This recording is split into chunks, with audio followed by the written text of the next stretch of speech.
আসসালামু আলাইকুম। আজ আমি আপনাদের সাথে শেয়ার করব 2 পাউন্ডের একটা চকলেট কেকের রেসিপি। এটা তৈরি থেকে ডেকোরেশন সম্পূর্ণটা শেয়ার করব। তাহলে চলুন আমরা মূল রেসিপিতে চলে যাই। কেক তৈরি করার জন্য অবশ্যই ডিম কিন্তু রুমের স্বাভাবিক তাপমাত্রায় লাগবে। শীতের ডিম ফ্রিজে থাকলে 1 ঘন্টা আগে বের করে রাখবেন। এখানে আমি 4টা ডিমের কুসুম এবং সাদা অংশ আলাদা করে নিয়েছি। 1 কাপ দিয়ে দিয়েছি চিনি।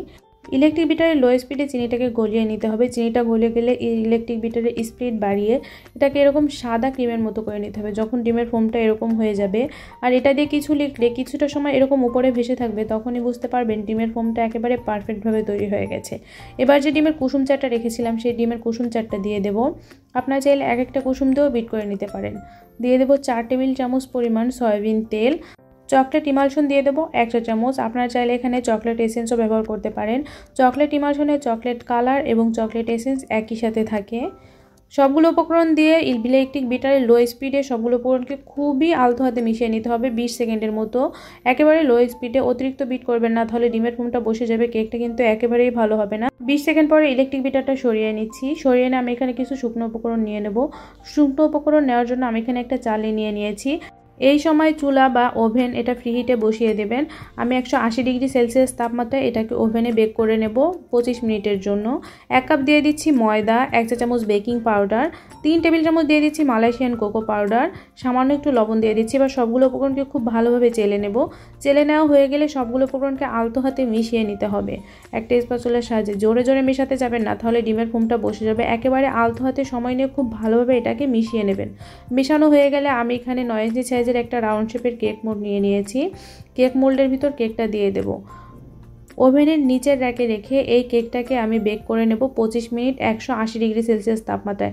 আপনারা যদি চুলায় বেক করেন তাহলে চুলায় হতে এই কেকটা 25 মিনিট লাগবে। চুলার আঁচটা থাকবে মিডিয়াম টু লো আছে। কয়েকবার জোরে জোরে ট্যাপ করে নেব, তাহলে কেকের ভিতরে কোনো লাম্পস থাকলে সেটা বের হয়ে আসবে। ওভেন থেকে নামিয়ে কেকটাকে আমি পুরোপুরিভাবে ঠান্ডা করে নিয়েছি। কেকটাকে একটা বোর্ডের উপর নিয়ে নিচ্ছি। কেকটাকে আমি 3টা স্লাইসে ভাগ করব। আপনারা চাইলে এই কেকটাকে 4টা স্লাইসেও ভাগ করতে পারেন, 2টা স্লাইসেও ভাগ করতে পারেন। আমি একটু কেটে দেখিয়ে দিচ্ছি কেকের ভেতরটা কতটা সফট আর পারফেক্ট হয়েছে। আজকে সম্পূর্ণ কেকটা ডেকোরেশন করার জন্য আমি এখানে 1.5 কাপ পরিমাণ ভিভো লিকুইড হুইপ ক্রিম নিয়েছি, রেডটা। সুগার সিরাপের সাথে সামান্য একটু চকলেট গানাশ মিশিয়ে নিয়েছি। এখানে সুগার সিরাপ তৈরি করার জন্য আমি এখানে 2/3 কাপ পানির সাথে 3 টেবিল চামচ চিনি খুব ভালোভাবে মিশিয়ে নিয়েছি। সুগার সিরাপ দেওয়া হয়ে গেলে আমি এখানে দিয়ে দেব ক্রিম। ক্রিম দিয়ে এই পার্টটা খুব ভালোভাবে কভার করে নিতে হবে। এই পার্টটা হয়ে গেলে আমি এখানে আরেকটা পার্ট দিয়ে দিচ্ছি। একইভাবে আমি সবগুলো পার্ট এভাবেই করে নিয়েছি। এবার কেকের সর্বশেষ লেয়ারটা দিয়ে দেব। এই লেয়ারেও সুগার সিরাপ দিয়ে দেব। সুগার সিরাপ দেওয়া হয়ে গেলে কেকের সাইডে আমি ক্রাম কোটিং করে নেব। ক্রাম কোটিং করে নিলে কেকের ফিনিশিং আনা অনেক বেশি সহজ হয়ে যায়। ক্রাম কোটিং হয়ে গেলে কেকটা অবশ্যই ফ্রিজের নর্মালে আধা ঘন্টার জন্য রেখে দেবেন। আর আমার মতো যদি সময় কম থাকে তাহলে 10 মিনিট রাখলেও হবে ফ্রিজের ডিপে। ক্রাম কোটিং করা হয়ে গেলে আমি কেকটাকে ডিপ থেকে বের করে নিচ্ছি 10 মিনিট পরে। 10 মিনিট পরে আমি কেকের ক্রিমের সাথে কিছুটা চকলেট কালার আর কোকো পাউডার মিশিয়ে নিয়েছি। এবার কেকের সাইডে এবং উপরে খুব ভালোভাবে ক্রিম দিয়ে কভার করে নিতে হবে। ক্রিমের পরিমাণটা একটু বেশি দেবেন, তাহলে কেকের ফিনিশিং আনা অনেক বেশি সহজ হবে। অল্প ক্রিমে কেকের ফিনিশিং আনা অনেক বেশি কষ্ট হয়ে যায়। অতিরিক্ত ক্রিমটা যখন এরকম স্ক্রাপার দিয়ে চারিদিকটা সমান করে নেব, তখন স্ক্রাপারের সাথে উঠে আসবে। পাঁচটা সমান করা হয়ে গেলে আমি উপরের অংশটা খুব ভালোভাবে সমান করে নিচ্ছি।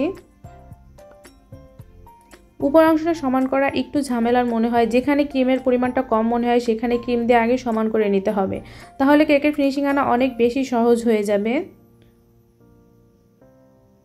এবার ব্রেড নাইফের উল্টো পাশটা সামান্য একটু ভিজিয়ে নিয়েছি। এই পাশ দিয়ে খুব ভালোভাবে উপরের অংশটা সমান করে নিচ্ছি। কিছু গ্রেট করা চকলেট দিয়ে দিচ্ছি মাঝে।